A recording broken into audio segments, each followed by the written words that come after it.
Bonsoir. Au niveau national, les syndicats cet après-midi ont appelé à une nouvelle journée de grève. Ce sera mardi prochain, 19 octobre. Cela dit, comme les syndicats lycéens l'avaient promis, et pour la première fois depuis le début du mouvement de la mobilisation, les jeunes se sont effectivement mobilisés aujourd'hui. Ils souhaitent gonfler les rangs des manifestants. En France, 299 lycées seraient touchés, selon le ministère de l'Éducation nationale, 400 selon l'UNEL, l'Union nationale lycéenne. Et en Essonne, un certain nombre d'établissements, évidemment, sont touchés. Perturbations et blocus, par exemple, au lycée Robert Doisneau de Corbeil-Essonnes, où Amélie Patéron a rencontré les jeunes gens. Ils n'ont pas attendu la mobilisation de samedi pour se manifester. Plus d'un millier d'élèves du lycée Robert Doisneau étaient réunis ce matin pour un blocus de leur établissement. Un blocus organisé la veille via Facebook. Il y a eu un groupe qui a été créé et donc les gens ils sont renseignés sur Facebook et le mot a tourné grâce à Facebook et ce matin on est arrivé et voilà, tout le monde était là, mobilisé et on a bloqué. Tous se sont levés ce matin en sachant qu'il n'y aurait pas cours, mais tous sont solidaires car inquiets pour leur avenir. Si on demande aux personnes âgées de repousser, de travailler jusqu'à 63 ans, sachant que nous on a déjà des difficultés à trouver du travail, ça veut dire qu'on nous bloque encore des portes pour qu'on puisse trouver du travail. C'est-à-dire que les gens vont travailler tard, les postes ne vont pas s'ouvrir à nous, on ne va pas pouvoir aller travailler. Pour l'administration de l'établissement, les élèves ne sont pas les seuls organisateurs du mouvement de ce matin. Il y avait des adultes de l'extérieur qui ont entouré les élèves, qui les ont équipés d'objets pour parler fort, là, de mégaphones et de choses comme ça, oui. 11h, les élèves se dirigent vers la préfecture d'Évry, rejoints par quelques professeurs. N'ayant pas d'élèves, on s'est réunis à partir de 10h20, 10h25 en salle des professeurs. Il y a quelques élèves qui faisaient partie des élèves qui bloquaient, qui sont venus nous rejoindre et qui nous ont demandé de les accompagner éventuellement à la préfecture où il y a déjà a priori 2 à 3 000 lycéens et étudiants devant la préfecture. Rejoints par des jeunes d'autres lycées d'Évry et de Bondoufle, la journée s'est achevée au siège du MEDEF à Paris. La plupart d'entre eux seront aussi dans la rue samedi prochain. Il y a quelques jours, les syndicats essonniens se réunissaient pour envisager ou non la poursuite de leurs actions. Aujourd'hui, ils tenaient un point de presse pour expliquer leur intention, entre autres, d'impliquer 2 élus essonniens du département, membres du gouvernement. La quasi-totalité des organisations syndicales du département ont décidé ensemble d'initiatives, de déploiement auprès des salariés et de rassemblement à partir de la semaine prochaine, puisque samedi il y a manifestation à Paris contre le projet de réforme gouvernementale sur les retraites, le 16 octobre.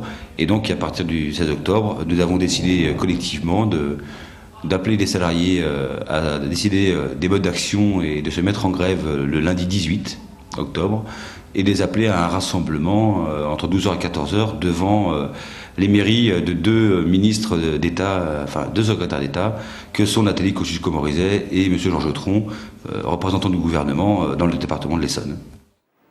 Et puis, il y a toujours cette menace sur les carburants que font peser les blocages des raffineries. Nous avons voulu savoir si les conducteurs du département se sentaient ou non angoissés à l'idée de manquer d'essence, malgré les paroles rassurantes d'un membre du gouvernement. Je pense que c'est pas encore le début, mais ça devrait pas tarder. Non, pas spécialement. Pas du tout. Quand il y en aura plus, on arrêtera de rouler. Je la crains pas du tout, ça va se passer. Et puis voilà, les stations sont approvisionnées. Puis dans le pire des cas, il y a les transports en commun. Mon réservoir est plein, j'ai de quoi tenir un mois. Je vais pas vous dire. C'est toujours pareil, ils disent qu'il y aura de la pénurie, il n'y en a jamais, donc non, c'est bon. Pour l'instant, je pense pas. J'y pense même pas. Un peu, oui. Parce que la voiture, franchement, je m'en sers pour déposer la petite, pour aller au boulot. Non, parce que j'ai vu une émission hier et c'est beaucoup plus compliqué que les médias le disent. S'il n'y a pas d'essence, je ferai du vélo, c'est pas grave. Toutes les raffineries sont en grève et tout. Non, a priori, non. Le jour qu'il n'y en a plus, j'arrêterai de travailler. On verra bien, surtout avec ça. L'essence qu'il y en ait ou qu'il n'y en ait pas, il y a pire comme souci, je pense, pour tout le monde. Voilà.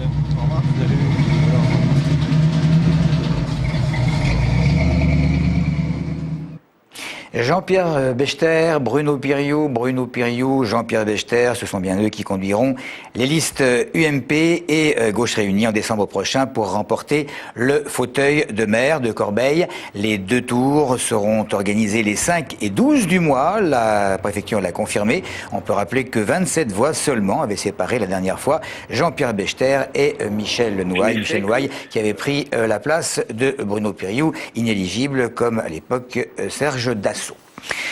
L'UFC Que Choisir dénonce le manque de transparence des banques en ce qui concerne leurs frais, notamment lors des changements d'établissement. Parallèlement à une enquête nationale, une quinzaine d'enquêteurs du UFC Que Choisir du Val d'Orge ont testé 34 agences bancaires de l'Essonne. Christophe Garnier et Clara Chouran les ont rencontrés pour connaître justement les résultats. 80% des agences bancaires essonniennes n'affichent toujours pas leurs tarifs. C'est ce qu'a constaté l'UFC Que Choisir du Val d'Orge malgré des engagements pris en 2005 puis en 2009. L'enquête présentée ce matin à la presse a été réalisée auprès de 34 bureaux du département. Elle montre aussi que 73% des antennes essonniennes ne donnent toujours aucun renseignement concernant le changement de banque, un chiffre qui monte à 90% au niveau de l'Île-de-France. Il s'avère que les engagements pris en 2009, en novembre 2009, n'ont pas été tenus. Nous souhaitons, si on ne peut pas faire autrement, qu'il y ait une loi pour imposer. Les responsables de l'association approuvent la reprise par le gouvernement de leur proposition de demander aux banques de publier une liste commune de 10 services pour permettre une comparaison des prix. Après l'instauration l'an dernier d'un relevé de frais envoyé tous les ans aux clients, ils sont aussi favorables à l'envoi d'un relevé, cette fois-ci mensuel. Demander. C'est le minimum à mettre en place pour que les gens puissent faire une comparaison. Les frais représentent 40% du chiffre d'affaires des banques de détail, mais 10% des litiges traités par l'UFC Que Choisir sont des conflits bancaires. D'où l'intérêt des associations pour une carte bleue plafonnée pour les personnes les plus fragiles, proposée par la ministre de l'économie. Les sanctions pour impayés pouvant parfois atteindre 1 000 €. Tout autre chose, avec 31 morts sur les routes du département au cours du premier semestre 2010, le bilan estonien de la sécurité routière n'est pas très bon. En 6 mois, c'est déjà plus de tués que sur l'ensemble de l'année 2009. Pour tenter d'enrayer la tendance à quelques jours du week-end assez meurtrier de la Toussaint, les forces de l'ordre ont décidé d'amplifier la répression en commençant par une opération coup de poing. C'était à Lardy hier soir. Des contrôles très axés sur la consommation de stupéfiants. Les routes de l'Essonne ont tué plus de personnes en 6 mois cette année que durant tout 2009. Pourtant, depuis 10 ans, le nombre d'accidents a été divisé par 3. Mais impossible hier soir pour la préfecture d'avouer qu'il sera difficile de tomber sous la barre des 4 000 morts.